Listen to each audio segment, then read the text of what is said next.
Pourquoi toujours dire oui au gouvernement sans regarder si vraiment le texte correspond aux aspirations populaires en matière d'écologie et de solidarité, comme le fait trop souvent la majorité, ou pourquoi systématiquement lui dire non, comme le font régulièrement les groupes d'opposition, parce qu'ils se placent dans une posture politicienne. Les Français n'en peuvent plus de ces étiquettes réductrices, de ces catégories qui finalement ne correspondent pas à la réalité. Ce jeu politique-là ne les intéresse plus. Ce qu'ils veulent, c'est des députés qui soient libres de dire non quand ils estiment que c'est injuste, mais de soutenir aussi à chaque fois qu'il le faut et de ne pas se placer finalement dans une posture pour simplement essayer de gagner les prochaines élections. Nous ne fonctionnerons pas comme ça.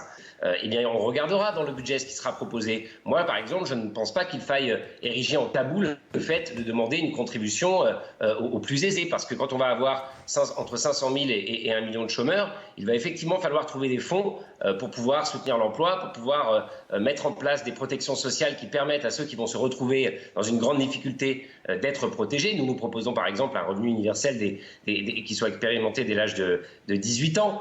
Pour le moment, je ne sais pas si tout cela figurera dans le prochain budget. C'est à ce moment-là que je pourrais vous dire si oui ou non je le voterai, et surtout quelles sont les propositions que nous ferons, car nous voulons être constructifs, nous voulons proposer des choses. Nous ne sommes pas là simplement pour dire oui ou non.